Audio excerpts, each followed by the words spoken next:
Hey, fellow G&Ters, those of us like our spirituality with a twist. If you happen to be watching us on video, you might be thinking, wait, who is that fresh and friendly face I'm seeing? And it is one Ryan K. Davenport, our anthropologist on call that we've mentioned in different episodes along the way. He's one of our social scientists, contributors from afar, but now here in person. Thanks so much for coming on, Ryan. Absolutely. Happy to be here. Yeah, so we have talked to you about different sort of social science things, and we're in the midst of doing our little series on cults.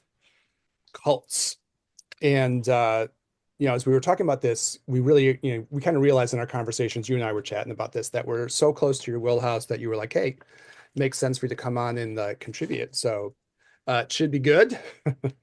I'll do Um, what I can. Yeah.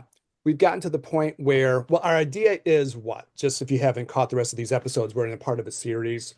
Part of the idea is really kind of talking about what's happening in the United States now, and we're kind of trying to contribute to our own part of the conversation, which is just saying there's a lot of cult stuff going on as we're recording in May of 2025.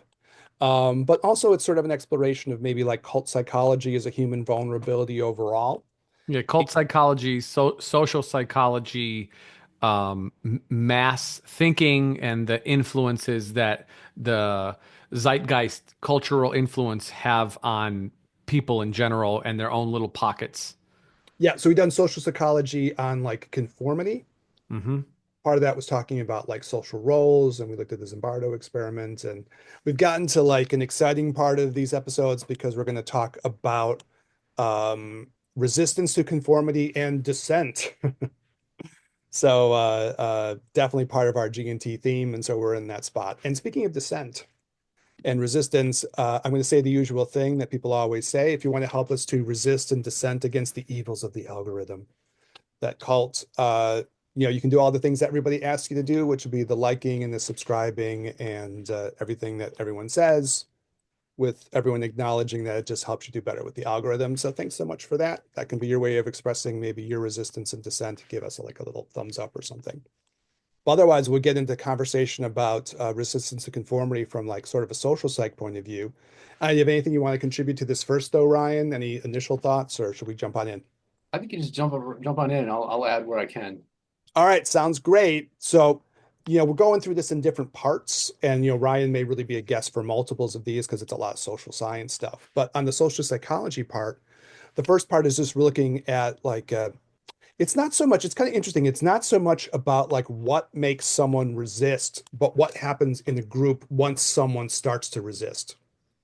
So it's a little bit more of an exploration of that. And I can kind of put together some social psychology ideas around this. One of the first things that's really striking in these psych studies is it doesn't take a lot to induce conformity. Apparently, it's like a very small number of people in a social psych kind of experimental setting, and people will start to conform. So the numbers are kind of interesting. It's less people than what you would think. And so they've looked at it, and really, if you get three or four people starting to be conforming against, one other person in the group, the tendency will be for that last person to start to conform. Out of how many people, though? Well, I mean, the thing is that the numbers don't have to be that big. That's the point. So you have like one person and three other people, and they can force the other person to conform. So Hmm. the groups aren't that big, Hmm. you know? Usually in these things, there's like maybe one person who's the actual subject, and the rest of them are sort of like people who are acting out their parts. But Hmm. it doesn't take a lot of pressure to get people to conform. That's one of the first observations, right? And like the weird part about that too is they found that even if you start adding more and more people, it doesn't really matter past a certain point.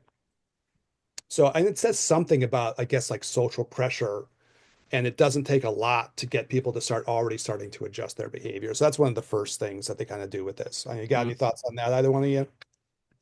I think there's another episode, if I recall, where you mentioned that there was a certain percentage of people, like I want to say it was like 30% or something that Yeah. Yeah. The needed. magic third. Yeah. Um, does that relate to this concept as well, Eric, or is this like a completely different thing? Well, I think the idea is that you can get those people to start to conform within those numbers. But what's weird, there's like different studies around this. We'll get to another one later on where they get people going even up to like 70%. So there's kind of variations. It doesn't always have to be this 33% thing, right? Yeah. And so different studies have different things about that. I think in the ash one though, which is the line comparison one, that's the one that seems to be like within that 30 something range, depending on the conditions. But other ones seem to go even higher. So, I mean, I think the idea here maybe is like, as far as like the psychology of conformity that we've been exploring, is just to show that it doesn't take a lot to get that to kick in. You don't have to have some huge group against you. It can be a relatively small number of people, and people will already start sort of acquiescing to that, which might say something about vulnerability, to that phenomenon. Does that make sense to you all?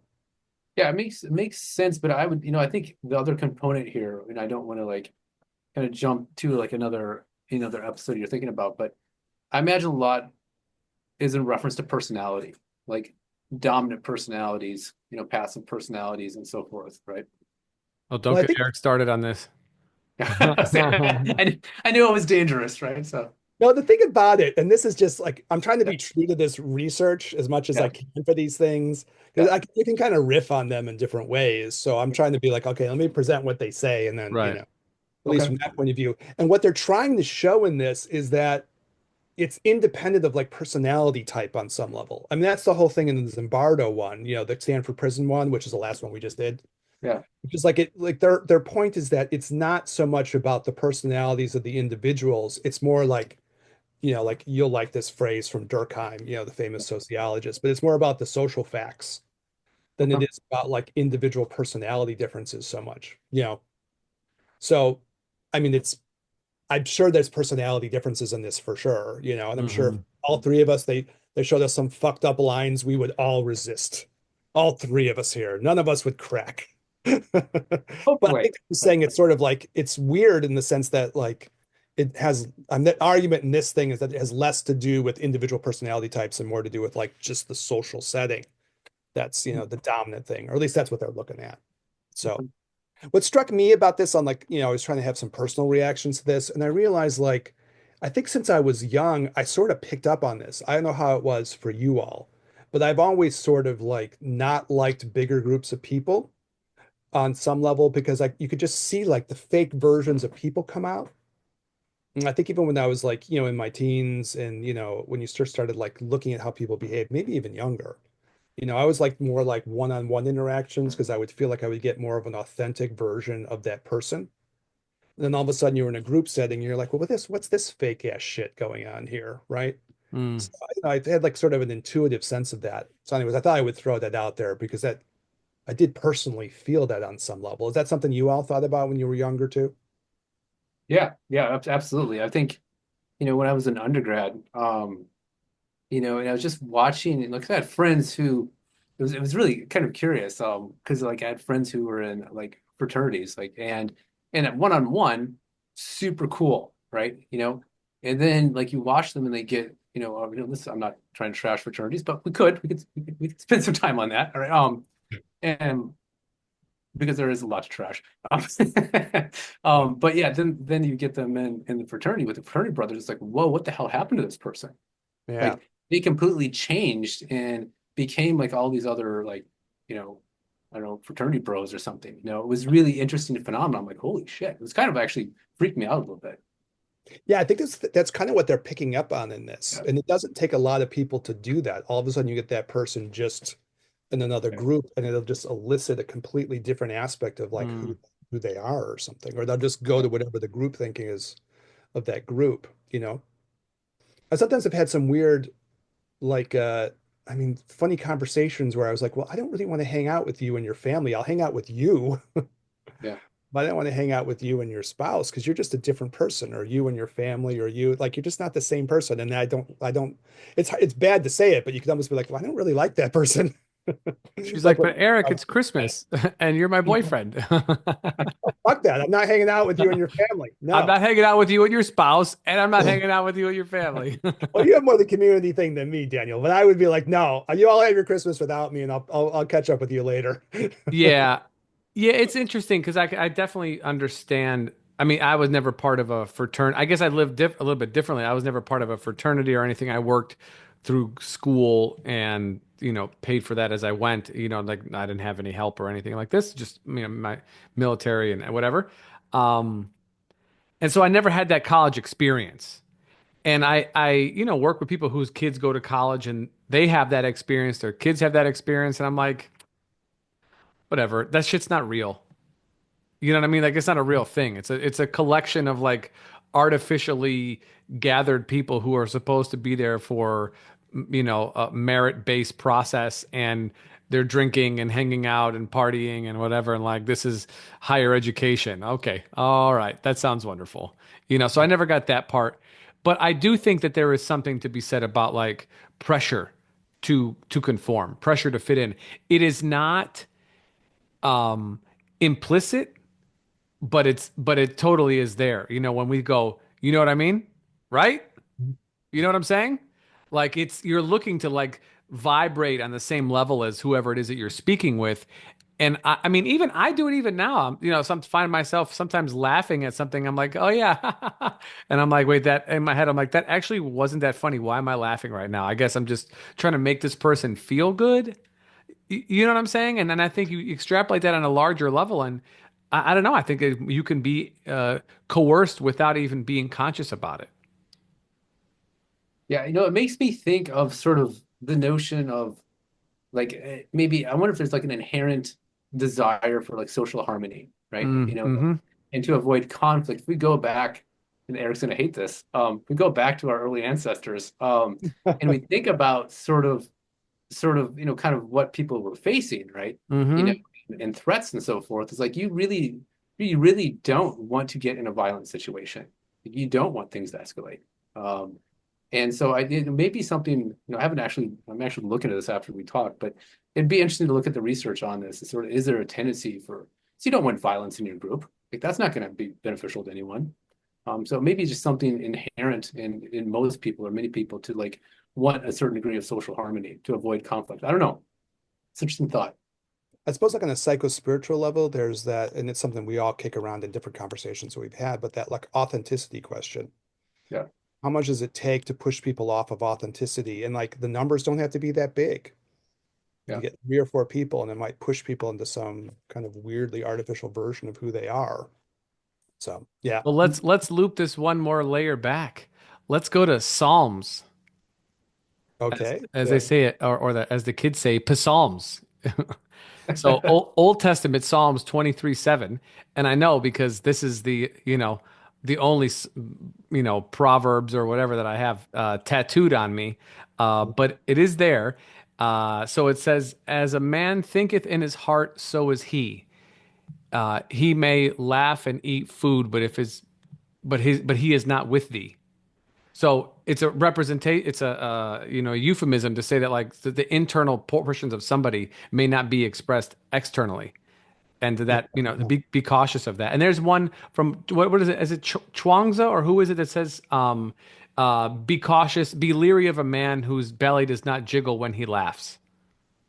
Oh, I wonder if it is a Oh, Chuangza thing, or maybe it's a Chinese proverb, seems just like like it may be overall. yeah, I don't know. It's not if it but probably more Lao Tzu than Maybe Chuangzi, Lao but Tzu, yeah. Yeah, but it's the same. It's the same thing, right? It's this fake. If you're not actually laughing, but laughing at something, how genuine is it? It's how authentic is that? yeah, Yeah. But there's the Gnostic one too, right? If you bring out what is with that which is within you, what you bring out will save you. If you do not bring out that which is within you, that what you don't bring out will destroy you, right? Mm, You get the real strong statement of that, right? hmm. If that runs through, I mean, part of it will be to me in these conformity things will be, okay, what does it do to the group once people start to dissent or, those Right. kinds of questions. And the other part, which is such a big theme for us on this thing, is like, how do you get to some authentic headspace? Hmm.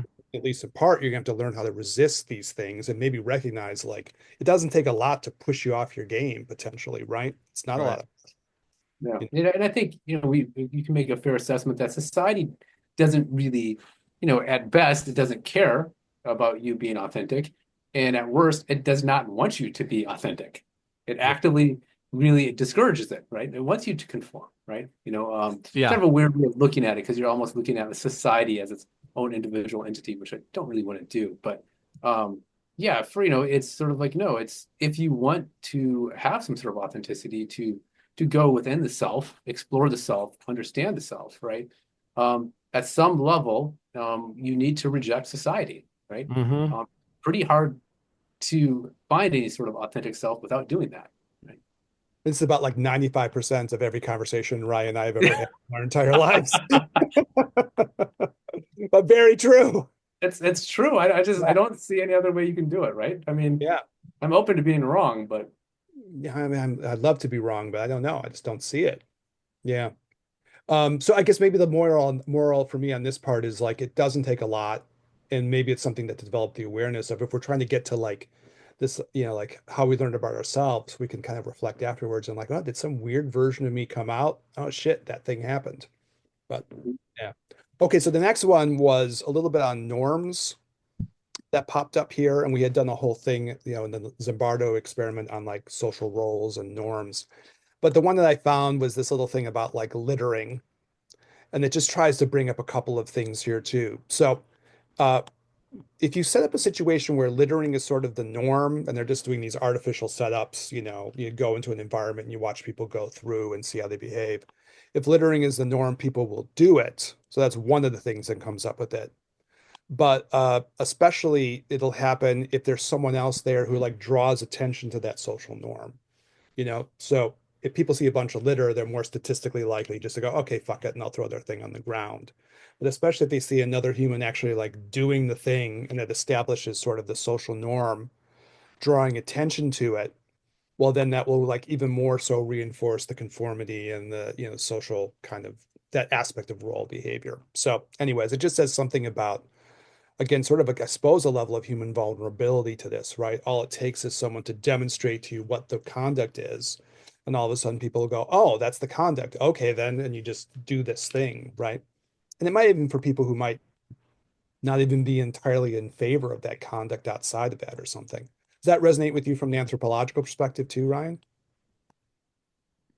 yeah, I mean that's kind of that social cohesion idea. Of just sort of like, okay, I'm just thinking about this from a Taoist perspective, which we can touch on later.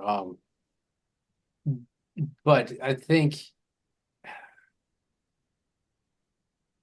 yeah, it's sort of, I mean, it's almost more like if someone, I guess what I'm thinking about in this, and this may not answer your question, but it's sort of like if someone has developed their sense of self, like, are they more resistant to that? And my assumption would be yes. Like, Yeah. you're going to be less, you're not going to go with the crowd as much. Um, whereas like, you know, you, whereas if like from a Taoist perspective, and this is kind of, I was thinking about this, if, that you actually don't really want to have a conflict, what you want, you're like, okay, I know myself well enough. I understand what I believe about this. I'm going to look at this situation and, you may have to determine, it's like, am I going to go with the group, or am I going to kind of do my own thing? And usually from a Taoist perspective, you're going to avoid the conflict, right? But internally, you have to remain very strong in your convictions.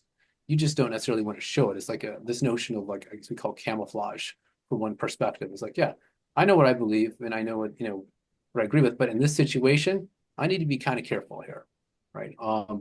And so I think it kind of goes back this notion of sort of like, all right, am I going to go with this group because there's risk? Um, or am I going to go, or am I just going to do it because everyone else is doing it, and I'm kind of more falling like a social zombie almost. I guess it implies like a certain level of like psycho-spiritual awareness then. Yeah, You have to be able to be free to choose what you're going to do, because this is, I guess, kind of a freedom question on some level yeah, too, right? To be free to do what you want to do, you have to have like almost like multiple levels of like cognitive awareness kicking, where you yeah, can say, okay, I'm aware that these things can happen. I could just litter just because I've seen it as a norm. Or maybe yeah, I'll just conform because there's a few other people around me who are acting a certain way and I'll get pushed into that space or something, right? So you have to have that meta awareness. And then you also have kind of awareness to go, well, maybe in this particular circumstance, I have my freedom also just to kind of go along with things, which is like a meta on top of a meta or something, right? yeah. But that It, implies like a certain amount of internal awareness that allows you to be free to do what you need to do in that circumstance, right? yeah, and I think from a Taoist perspective, you're going to be kind of doing a cost benefit analysis. You know, can I be myself in this situation? And what's the cost for doing that? Hmm. And or is there an actual threat here, right? But Which I that need to almost, consider. oh, sorry. Yeah, that almost gets to the next thing because like Yeah, there's obviously like risk of punishment yeah. as part of this whole thing too. So they talk a little bit about like, okay, what are the risks of punishment? And one of the interesting ones is they can do like kind of cross-cultural stuff. So they talk about like the Bantu people of Zimbabwe. I'm not familiar with that culture or subculture or something, but apparently there's pretty severe punishments for nonconformity. And then I guess when you run these sort of more conformist kind of things within people from a space like that, well, then not too surprising, they conform more and more and more than maybe people even from other cultures because they can feel that risk of like punishment kind of like there underneath the surface just for actions of like nonconformity and noncompliance. Well, I that's mean, if happening you right look at now. Oh yeah, I was going to say yeah. It's happening right now. It's like, and if we look at let's look at China for example, where basically for the almost 2,000 years, there's been like legalism either explicit or legalism under the guise of Confucianism, or now it's sort of like under the guise of like a quasi communism or something. I don't know what it's it's not communism, but it's like the notion of using fear as a means to get to control people, right? We don't got to go to China. That's happening right here. Yeah, and I was going to say, and that's happening right now, is like Yeah. very explicit. Like, Hmm. if you don't do what I do, do what I say, or speak against me, like there's a threat, right? Hmm. And a lot of people will like, be like, okay, I don't want that, So yeah, I mean, it's a thing, right? And and I guess that's kind of the thoughtful person who's sort of like, okay, like I don't agree with this, but I also know if I do this, there may be an actual threat. And so for Americans, I think this is kind of new. Yes. Yeah. I mean, I think in these psych studies, it's relatively nothing at stake in a lot of these things. So they're trying to get to some subtle aspects of can you get people to conform about stuff where there really isn't that much to lose one way or the other, right? Just the thing of like I'm not conforming with other people. So you pick up on something that's even a bit more subtle. But like what you all are bringing up, if I really start putting something at stake, and we got to this a little bit when we were talking about the attachment theory Yeah. aspects of this too, Daniel, like a few episodes ago, if you really get something emotional at stake, or financial, which seems to be the weapon of threat now, right? Hmm. Most of it's kind of like financial threat, Hmm. really crack people. But, there's an underlying, I guess, sort of sense of like fear of punishment that even over things that are kind of small, that you can amplify more and more once you put the actual legit pressures on people. And you're like maybe tapping into some like again, maybe the theory that I have with this, I think maybe you all too, some just fundamental vulnerability in like the human being to be like easily moved on these things, right? Yeah. That's like it, right? It seems like there is this fundamental vulnerability, which probably makes evolutionary sense, quite honestly, you know, to keep a certain social cohesion, right? And I smile because we're gonna have to do some I know. separate episode on evolution to really hash this fucking thing out because it's, Eric, it's Eric coming and up. I don't necessarily agree on I don't evolution. know if I agree with anybody about this, and it's fine. I'll be the outlier person on this. I will not conform on this point. You'll be the voice of dissent. I'll be the voice of dissent, and they'll go nowhere, but that's fine. And there's a question, I guess, of this too that's raised a little bit of like what happens inside of people within these things, which I guess you were bringing up too, Ryan. Like there's an old book called Things Fall Apart. Did any of y'all have to read that thing ever in your life? Any undergrad time or something? Is It's that the that's not the one by Nigerian Pema? writer. That's not the one by Pema Children, right? When I think things she's fall just apart. like pulling that title out. Okay. You're funny on that, Daniel, because all of her books are like that. Things fall apart when bad things happen Hmm. that scare you. It's always that same shit from her. Things that you fear, things that you dread. She's got her audience, you know? She has Yeah. her audience. Yeah, for sure. Well, if before we go to that, I'm not going to say it, but to highlight the point, I rarely bring up my cultural heritage. And there's a reason for that. because when I do, there's consequences for me. And so I'm not going to do that now, even though I want to. I'm not going to because I do have legit concerns that it will be used against me as it has been in a quiet way financially, you know, losing patients or clients or something like this when I, give my background.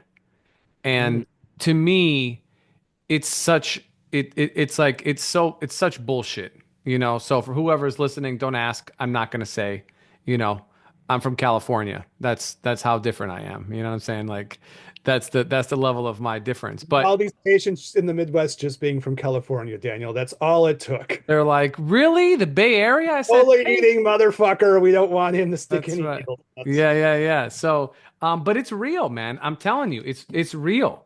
The internal sense of like inability to share what affected me, what influenced me, whatever, like culturally. Not that I chose it. I'm not like sitting here bragging on whatever. I don't do that.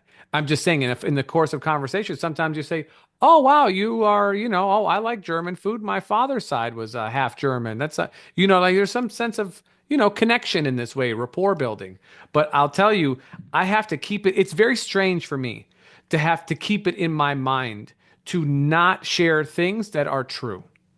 Not even true, like I believe them to be true. Believe them because that is just like some general facts about myself that I have to be like, no, don't share that. Don't, you cannot yield, you cannot give, you cannot be your authentic self. It is not accepted. It is not accepted in this setting, even if it's an open kind of sharing forum. You said it right. What is the cost of being myself? And the answer to that is sometimes very high. Sometimes it's very high, and we have to make that calculation, which Oh, sucks, in my I'm opinion. really, I'm really sorry it's like that, Daniel, my brother. I wish it wasn't, Love you, Hmm. man. Wish it wasn't like that. Yeah, that's shitty, man. Thanks for making that point too. Like I think that's an important point to make.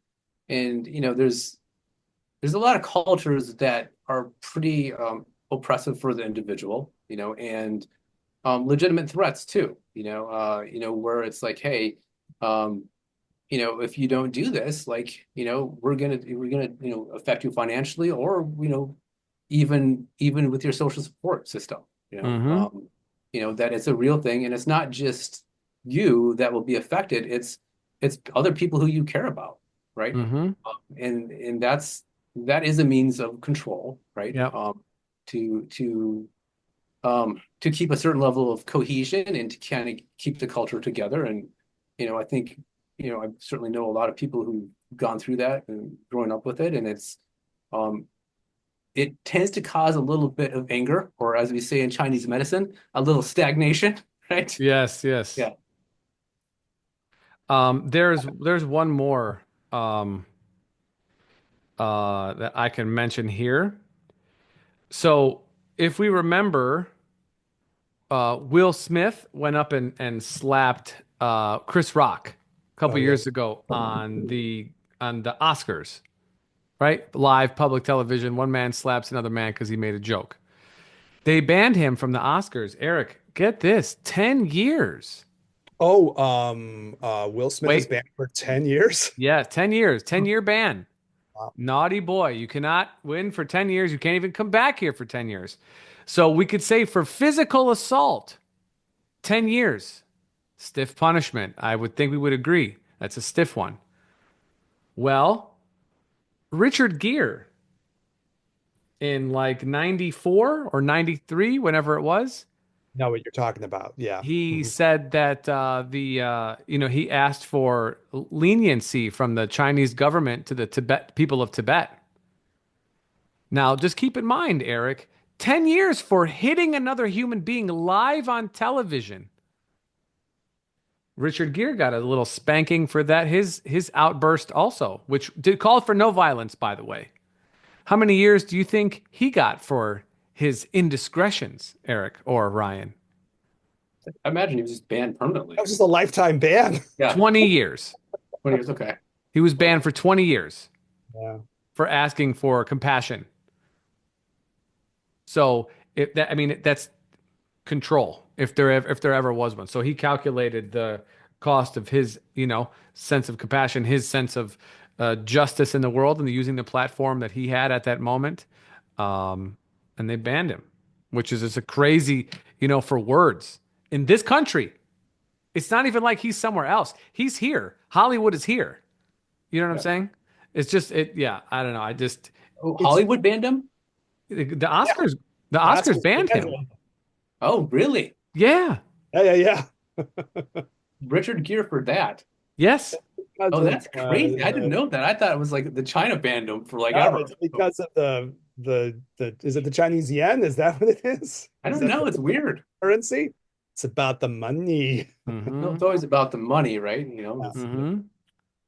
I mean, that's what's really kind of strange now because there's a political undercurrent within these things that Yeah. pops up Yeah. there, and like this seems to be the innovation now that's so weird to watch because it's going after everything financially. It's basically that's the threat, and that's the threat against obviously Richard Gere too, Mm-hmm. Mm-hmm. going after our money. Well, So but the like, threat's not just financial, though, that we see certainly in our country. It's also like oh, just, there's other ones too. There's physical yeah, ones. That's true. yeah, Yeah, it's yeah, the true thing. physical consequences. Like you throw it Yeah, out of the country and like it's wild, it's, yeah.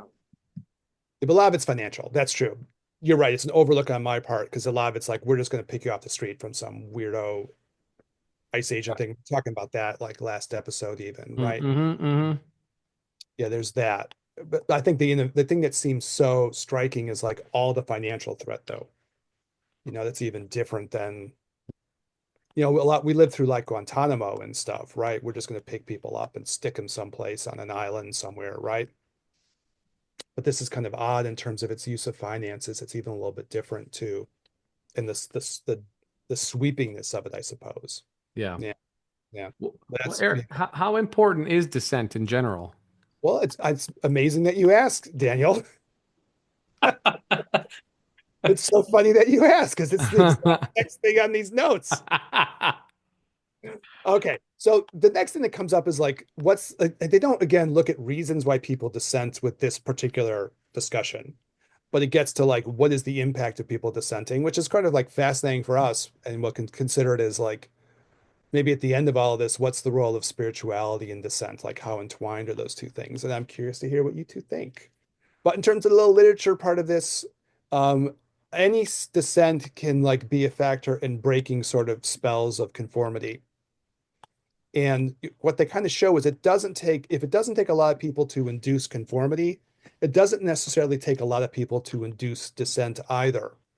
So instead of some of like the classic studies, like you show people the lines and you try to get people to conform to agree that two lines don't match. Like these are some of the studies that they're running, right? To Hmm. boil this down to isolate this factor. And we have different episodes on these things. It's called the Ash experiments. But anyways, even one Yeah, person, The Stanford. Oh, that was the Ash one. You're right. Sorry. Ash one, yeah. Yeah, So, the one we did previous was the Stanford prison experiment.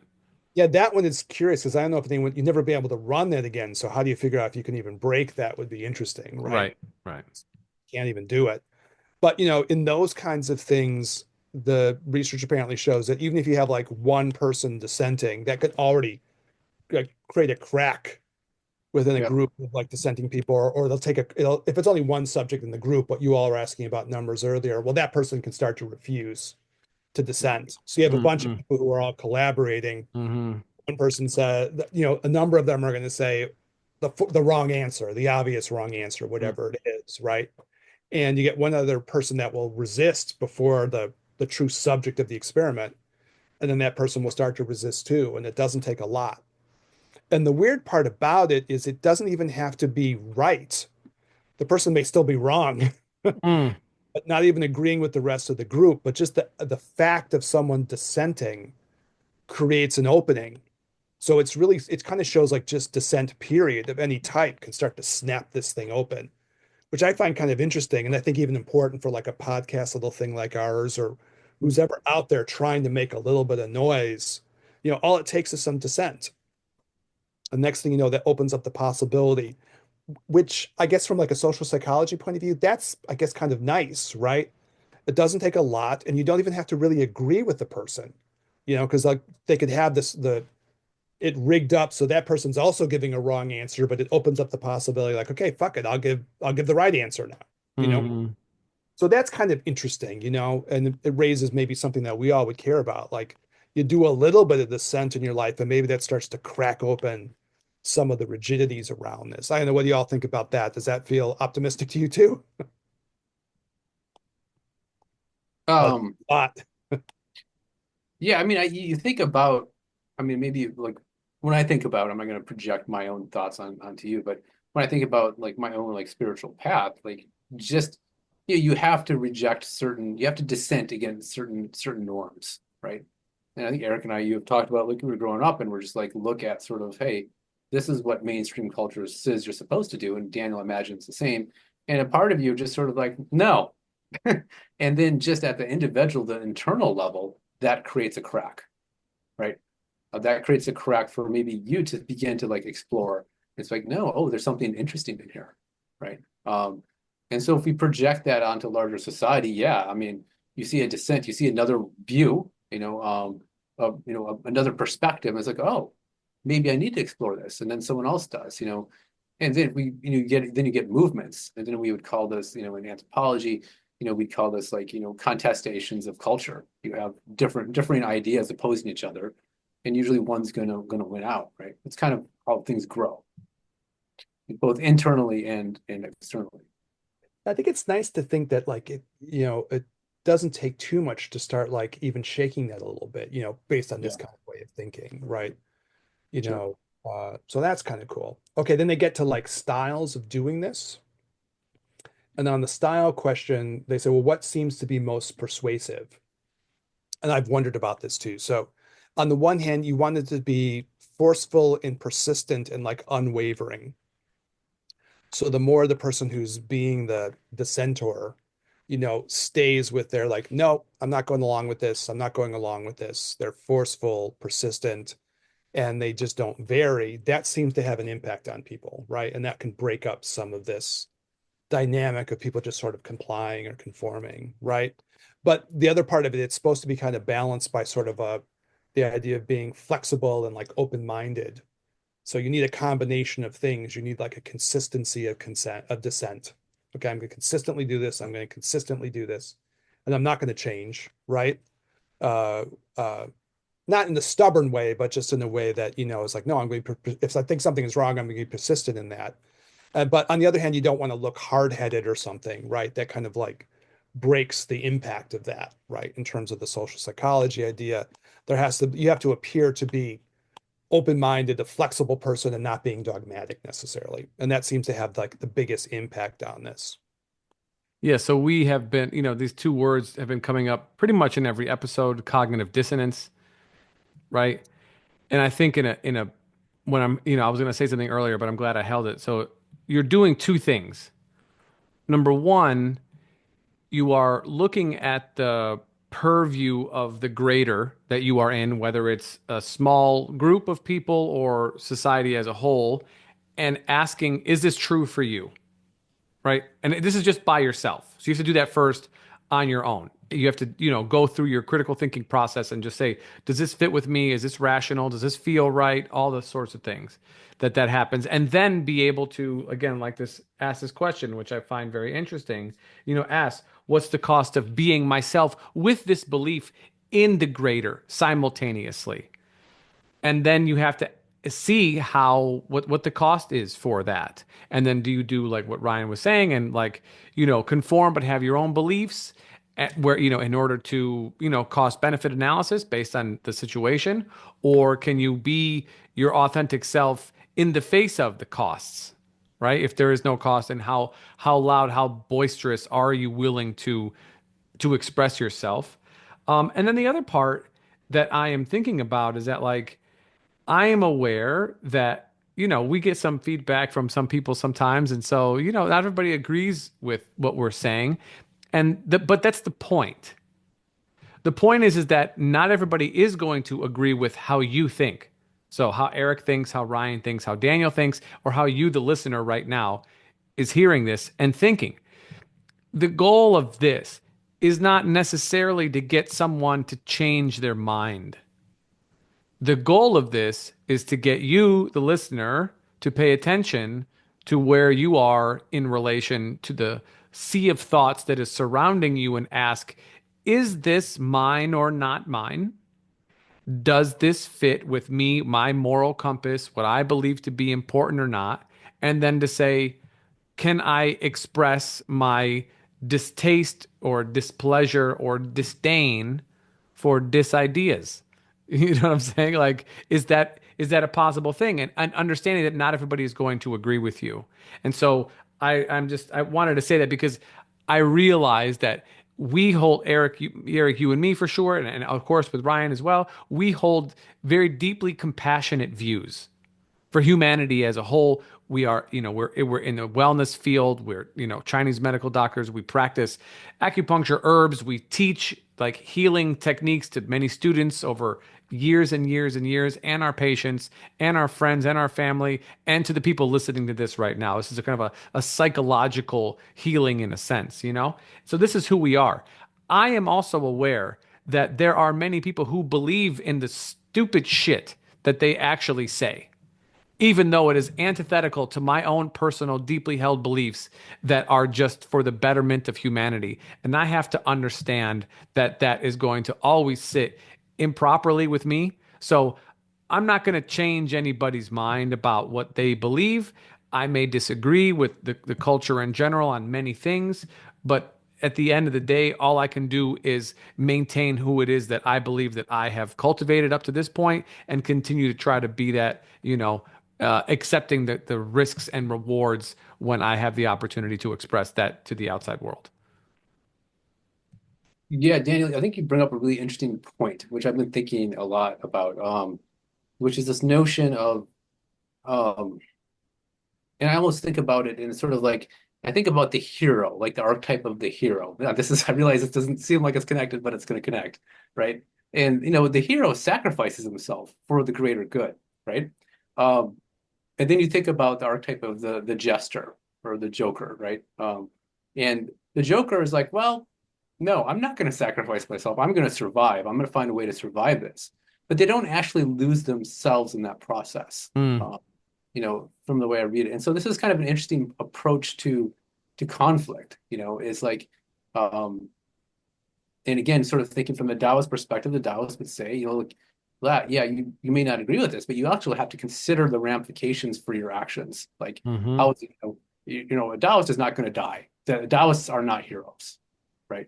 Um, Not martyrs, I guess. they're, Like they're not martyrs. Yeah, it's they heroes, might but be heroic, depending on what you define the hero yeah, archetype to be, but they're not going to be martyrs. they're not going to be martyrs. They're, Pick they're not those going to be two the ones. archetypes up. You don't have to be a martyr to be a hero, right? Although oftentimes the heroes will sacrifice themselves. I mean, Yeah, but especially from like a Western tradition, right? yeah, Yeah, and so I guess from a Taoist perspective, no interest in that. They'd be like, okay, I'm going to do my thing. And as Daniel mentioned, it's like you really have to cultivate the self to kind of know who you are and kind of what you're willing to do, in a given circumstance. It's a really interesting question, right? Probably one we'll like, come back to later. I guess the thing that strikes me about it is like if we, we're diagnosticians, so if Yeah, we diagnose the problem on some level of as being like conformity, yeah, right? That is the problem, right? right, And that's our theory behind cult.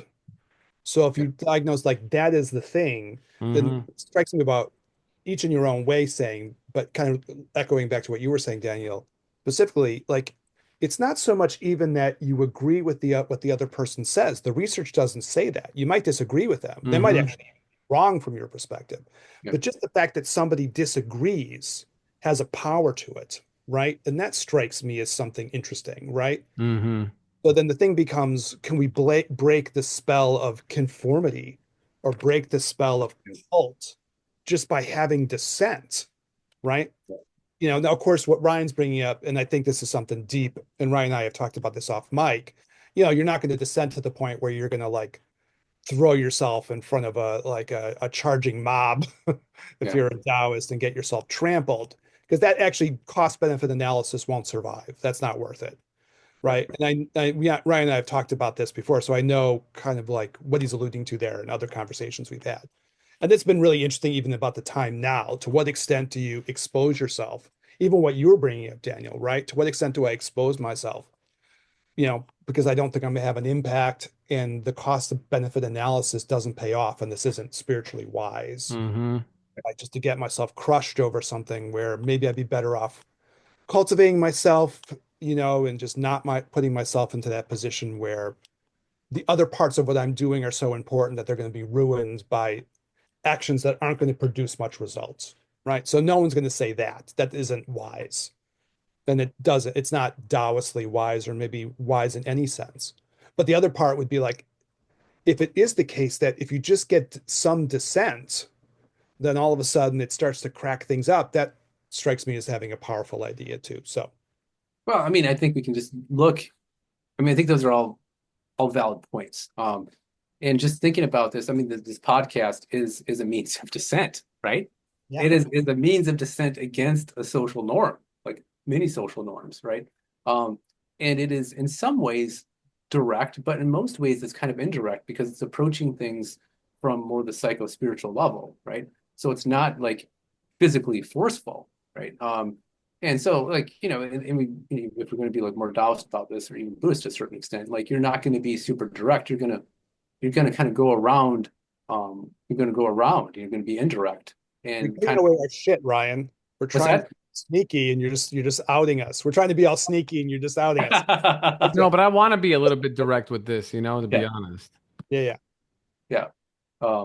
But that's kind of how you're like you're not out there waving a flag and like marching, with the gun. Like you're trying to approach things from a deeper level, like to and I think something because I used to be a little more like that when I was younger. But I also think that we can affect change on a daily basis with our patients or our students, and that may it's kind of you're kind of working from the internal to the external in some External, yeah. yeah. Yeah, yeah. Well, I mean, I think from what you were saying, Daniel, like even if some people are like, fuck these guys, I don't agree with them at all. Yeah, If fuck you too. yeah, no makes the point of making you go, well, wait a minute, they're saying something different. Maybe it makes me think, maybe I should think something different. Maybe I'll come up with my own conclusion. Hmm. You broke the conformity spell, and that's the positive what we're trying to do. You don't have Hmm. to agree with us, but if it is true that just hearing some people dissent opens up space for other people to dissent in their own way, I mean, that's kind of the goal on some level, right? Even if Yeah. people, it's okay. Yeah. Yeah, and the deeper point is like not agreeing to just simply disagree, not disagreeing for the sake of disagreement This is is where like you're trolling or something, right? We're not it's like trying to. it's like yeah, it's like where you're coming from. Like, are you disagreeing on because you're standing on business, or are you disagreeing because you're a contrarian? And those are both fine, but one is going to take you further if you have a sense of like again a sense of self, a moral compass, a strong ideological stance, political. Even if you disagree with somebody else on whatever, but they're still in your in group, you have to be able to have the conversations with them, or you have to be able to have the interactions with them that show your autonomy, or else who are you if you're not being who you are? Who are you at that point? It just I don't know. It's again the cognitive dissonance for people to choose to intentionally not be who they are is just a very hard choice to make when there are not great consequences at stake. Now, I'm going to agree with Ryan on this that I think a lot of these are hardwired. And Eric, we talked about this a couple episodes ago. You talked about this as a vulnerability, and I talked about this as a tendency. And you asked me if that language matters, and I said yes, it does matter because I think like I'm the anthropologist when Ryan's not here, just from my own little evolutionary shit. Oh, you're an Um, ego psych person, both of you. yeah, for sure. Because I think that it is a safety mechanism, right? That there's safety in numbers. So people will look for other people who agree with them in general, and then they're more willing to continue to want to agree than disagree. It's like if you talk with somebody who you don't have the same ideological views as, you're gonna agree on many things. But if you weren't talking to them, you're probably gonna argue at each other from across the bow far more than when you're face to face for the most part, because there's just a human tendency to want to be like, yeah, see, look how much we agree on. We're reasonable people versus like, you're a fucking asshole. You know what I mean? Like it's just that's just kind of generally how I feel. But in some cases, like you have to take a stand about what you think and what you believe in. And that might be, I don't know, at the cost of some other people. But I also realize that's also feeding the conspiracy folks. So, you know, there's that part of it as well. Well, maybe It's interesting. oh, Go sorry. ahead. Go ahead, Eric. Yeah, sorry, Ryan, go ahead, please. It just made me think about sort of like, I kind of grew up in this sort of academic environment, and I remember my dad, who like I didn't we oftentimes don't agree on things, really not enough, but many things we don't did not agree on, but he was always staunch because he's a university administrator, and he was like the one thing I remember really would piss him off is like when like because he agreed with the sacredness of the academy, meaning that like you need diverse opinions on a campus. Doesn't matter if you agree with them, right? That place is supposed to be left better word sacred, for people to have free discussion, right? Mm. It was supposed to be the one place where you can say what you want to say, and there really shouldn't be these crazy repercussions. And when you don't have those places, I think from a Tibetan Buddhist perspective, it's encouraged, and kind of ancient Greece, it was encouraged. You want debate, you want discussion, you want dissent, you want diversity of voices because you want an honest intellectual view of things, right? And I think what we've seen, socially, is the eroding of our educational system, but also the eroding of like intellectual debate, or the discouragement of it, right? Yeah, like, I mean, we're getting maybe towards the end of this episode on some level, so I'm going to suggest maybe we save some of this little material for next time we hang out, and wrap this up. When we, next time, like this stuff on dissent, there's some other kind of cool stuff to say. But, I mean, in terms of like the undercurrent of what's happening now, is a lot of this like intellectual freedom is like being attacked, right? I mean, it's Mm-hmm. like is what sort of in many ways at stake, right? Yep. Yeah, of course, some people are being physically attacked too, but they're a lot of times they're being physically attacked over like ideas, Yeah. just stuff that they said or they wrote, right? It's crazy. It's crazy to like think that you have students who are protesting, right? Peacefully being targeted by the government, right? I mean, that's like unthinkable, a year ago. Yeah, no, it's true. It's Well, true. from what and I haven't done a ton of research into this, I just sort of came across this earlier. And apparently the beginnings of the kind of the anti-apartheid movement happened on universities in South Africa. Mm. And that then began now I'm sure there are people who are far more versed in the local sociological history than I am. I heard this in passing today because they were discussing this topic here of the dissent, right? Which is what we're talking about, and that so they are actively cracking down on this now because that is the place where it's the birthplace of ideas, right? And so if you can stop the birthing of the ideas, then the opportunity for them to spread is decreased. And so whether you agree or disagree with what people are protesting, it is a right of the people here in this country to be able to do so. And one has to be very cautious as to wondering why it is that any idea should be snuffed out. Because if it is meritless on its face, well then what is to be scared of? But if there is validity behind it, oh, well, then maybe there is something to be fearful over at that point. And I think anybody should ask that question. And again, some of this is going to play, be the pro conspiracy folks, right? They're going to say, yes, that's right. But if it fits, if the shoe fits, fuck it. Not literally, but I mean, if it's a hot shoe, I Unless get Yeah. you. that's your kink, in You which have a case, choice. not You can shaming. wear it or you You can fuck a shoe, you're not judging. fuck a shoe, wear That's the just the shoe. open here. We don't yuck anybody's yum. And if you got a foot fetish, I'm all, good for you. Fuck as many shoes as you want.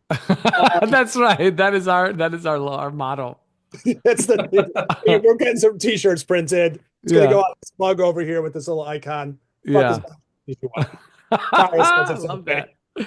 Yes. Um, no, but I think I'm really happy. Talk about dissent and agreement. I'm happy in the sense that we all talk with one another, right? We're friends, and I have conversations with Ryan or with you, Daniel, and and what I really find happening is we're all kind of finding our way to a similar overall thought process, which is like if we watch what's happening now, one of the ways of looking at this, and I've been a little bit frustrated by it, would be like, well, let's consider this issue and that issue or that issue over there. But I think that like misses the point of it. I don't think it's like, is this a good issue or that issue? What's the government doing here? What's the government doing here? I don't think that's what it's about. I think the whole question is about this.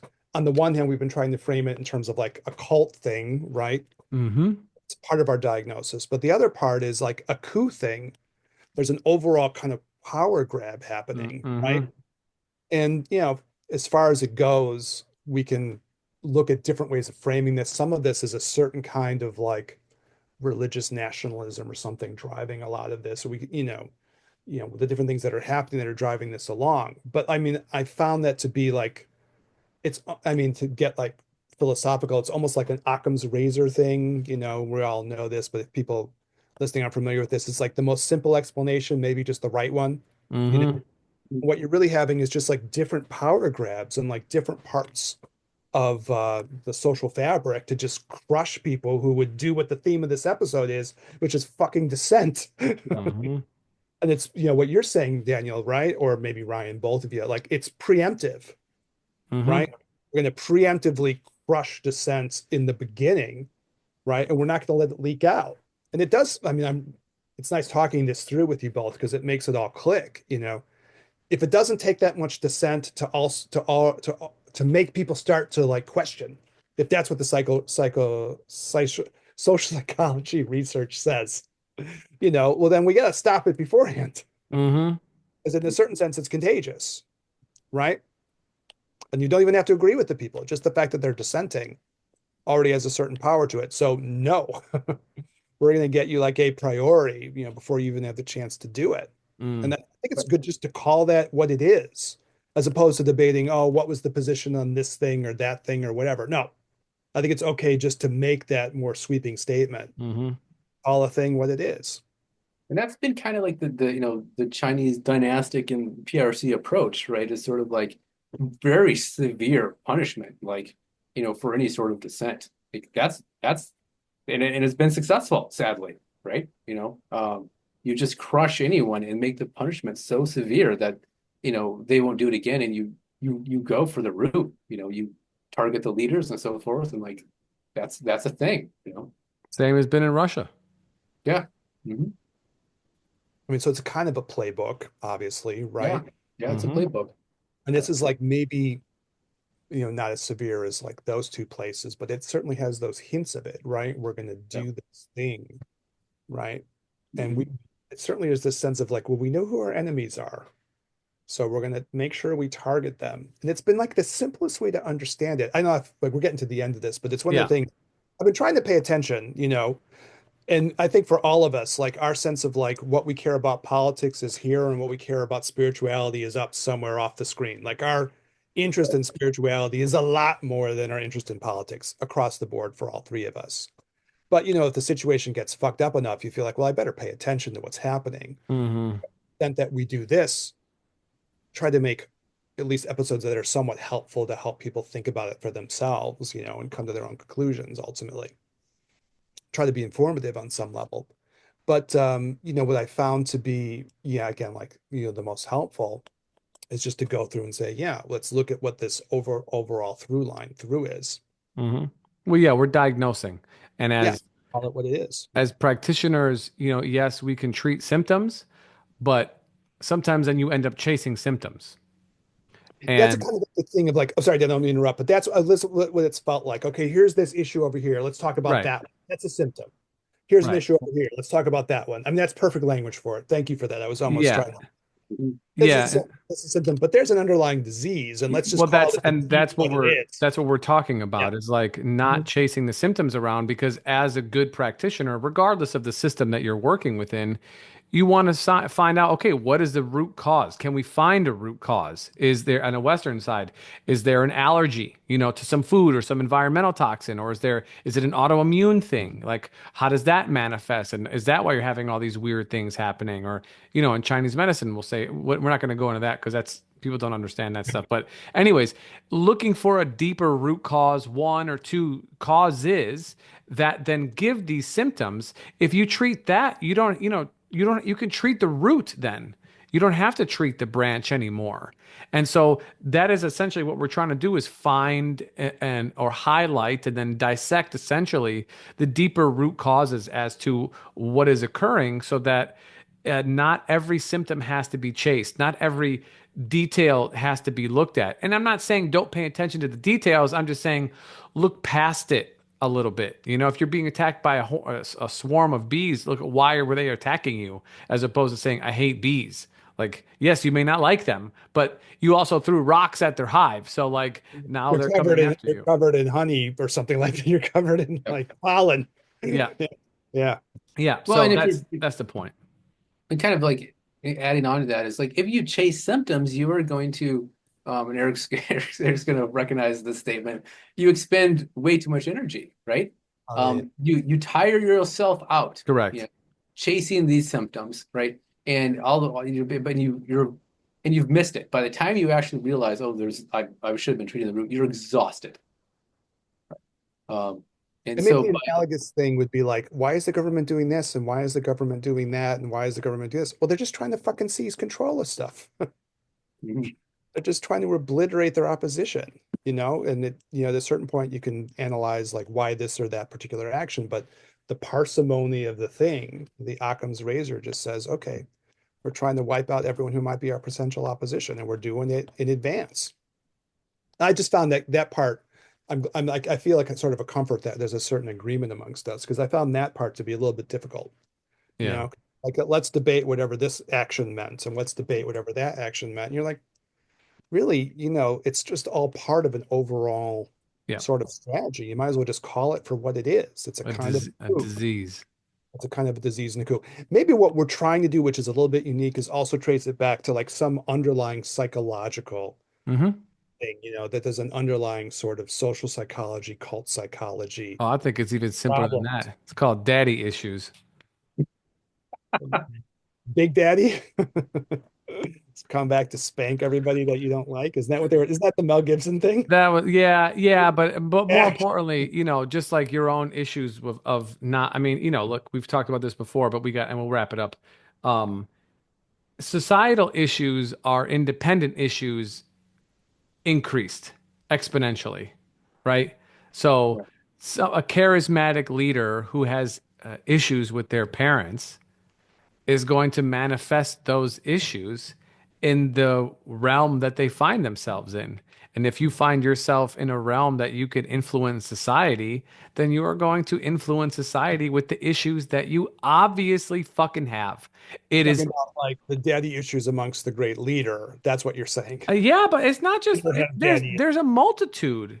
It's a multitude. It's not just a singularity. It is a shared thing. People have trauma. People have psychological shit that is unresolved. And instead of taking the time to resolve it, they're going to be reactive to their own psychological processes and affect the world. So instead of changing myself, I'm going to change the world. So instead of putting shoes on my feet, I'm going to cover the entire ground in rubber, so I could continue to walk barefoot. Like the amount of trees and labor that that's going to take will far exceed that it would be for you to make some shoes for your own feet. So all I'm saying is make your own fucking shoes. Well, it's going to be an interesting one as we go forward because part of this is the idea like, is this happening because there's personal trauma amongst the people in the country? Or is it happening because, you'll get what I mean with this, like especially Ryan and Daniel too, we'll be talking about this over episodes, or is it like a sociological and an anthropological thing? Where do you put your analysis at, right? Is Yeah, it I like mean, individual vulnerabilities, or is it, or whatever you want to say, or is it more like you set up a certain rules of the game and then people get forced into things, right? That's the Durkheim question too that we'll be getting, Hmm. and you know. I think But both could be true. Yeah. we've talked about this before, where like it's like I can't remember if I've talked with both of you about it, but it's in anthropology, like sometimes you do this thing where like you look at the micro because it's reflective of the macro, Hmm. right?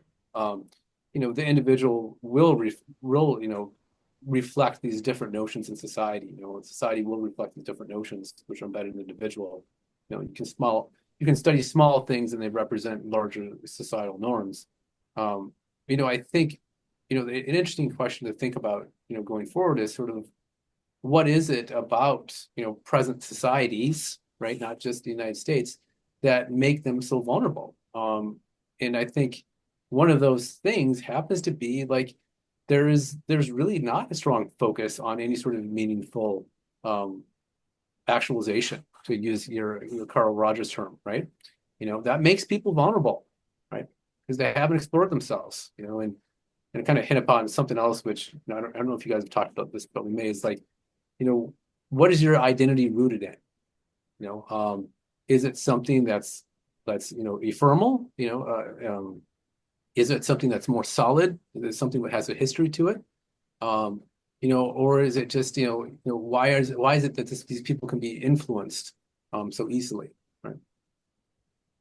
Yeah, well, it's a good question, and if, Eric, you want to say your final piece, and we're gonna cap Yeah, it one here. of the things that I like, again, just to give props to both of you, one of the things I find very clarifying of this for me is that I do think that there's like sort of the social psychology and sociology parts where the structure of the thing starts to form the folks. Yeah, I also love what both of you are saying in that, like, how do you start to break out of that? Kind of what you're bringing up, Daniel, you, Ryan, in your own way too, is that you have to have some kind of individual identity that may be partially getting over aspects of your own trauma that lock you in a box that don't allow you to break out as an individual. And then the other side would be exploring myself enough where I have a strong enough sense of my own self that I can like resist. And then right. maybe part of the positive of that would be if this stuff is true on the social psych level, the minute people start doing that, then that starts to crack things, which is sort of like, my hope with this. You know, Hmm. even yeah. And you kind of need to do like, and that takes effort, right? And so when society is telling and putting all this pressure on you to do one thing, it takes a lot of effort and energy to do the opposite, And a right? certain amount of courage. And courage, right? And Oh yeah, that's and discipline, yeah. regularity. It takes a Mhm. long time. It's not a clear path. You don't get results immediately, and when you do, it's hard to even say what it's from, and so then you want to give up, and you're not quite sure where you're headed, and there's so many choices to what you want to learn and get into, and how do you develop yourself, and what does that even mean? And people don't talk about it. It's not a common thing. You attach yourself to an ideology or your work or your family or whatever, but like how much of that did you choose yourself? So yeah, it's a lot. But that's why we have these conversations and that's what we talk about and that's the benefit in doing what we do. And just thinking about this, I know we're kind of ending this up, but like Yeah, we thinking are. about this from Chinese medicine, practitioners is sort of like, and when you were talking about that, Daniel, it just made me think of like our patients, right? And so they're like, well, where do I start? What do I do? Like I have all these different things I could be doing, all these different things are wrong. And then our explanation is going to be like, okay, let's start simple. Let's cultivate this one thing first, right? And then from that you can grow. Mm-hmm. Mm-hmm. That's right. That's Maybe exactly that right. will spread. That's right. And that's the That perfect starts happening, then that starts to spread. Yeah. that's right. And I think that's a place to end it. Start simple. Start simple. Yeah. I tell my clients, people who are interested in, they want to do some kind of internal reflection or meditation or something like this, even for de-stressing, if you want to call it that. They're like, well, give me some techniques or what do I do? I say, oh, no, no, no, no, no, no. You just need to find a place in your house that you can do it first. And then you sit in that place for like 3 minutes a day for the next week or 2 weeks. That's it. Just sit there or lay there or whatever. Just go there. That's your place. Start and find the place, and then we'll start to put something in there. clean it up, maybe vacuum, dust it. I don't know. You know what I mean? Like create the space for yourself. It doesn't have to be some elaborate thing. But then once you have that set for yourself, then you have a place to go. Now you at least have a spot to do it in. And this is simple enough to begin that you can start to like, you got to till the soil before you could put the seeds in. Well, Yeah. gentlemen, Maybe the last thing I would say is like dissent also, in the episode. yeah, Dissent, folks. also Let's this. back to Yeah. dissent. Yeah. Mhm. Well, thanks for joining us, Ryan. Really appreciate it. Eric, as always, thanks for doing this.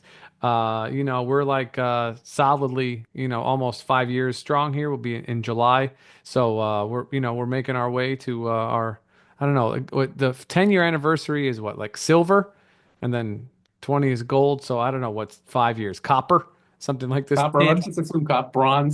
Bronze, yeah, they're still good metals though. Don't you know? I mean, we're gonna brush them away. But Pewter, I don't know. yeah, but as always, guys, thank you so much. This is really great. I enjoyed our conversation. Audience, thank you so much for listening, watching, consuming, however you do, whether you're seeing the full episode. And if you do, your attention span is in the top 5% of the entire world. Congratulations. And if you're just seeing clips or whatever, like, subscribe. If you have any questions for us, as usual, or comments, or want us to cover something in a podcast series, please hit us up at ginandtantra@gmail.com. Follow us on the gram at the Gin and Tantra podcast, or leave a comment here in the YouTube comment section. Yes, do it. Do it. All things. We don't care. Love, hate, and indifferent. It's all good. We appreciate it. And share our work if you find it useful, or if you don't like it anyways, spam someone. That also we'll take that as well. For Ryan and Eric, this is Daniel. We'll catch you guys in the next one. Fight the power.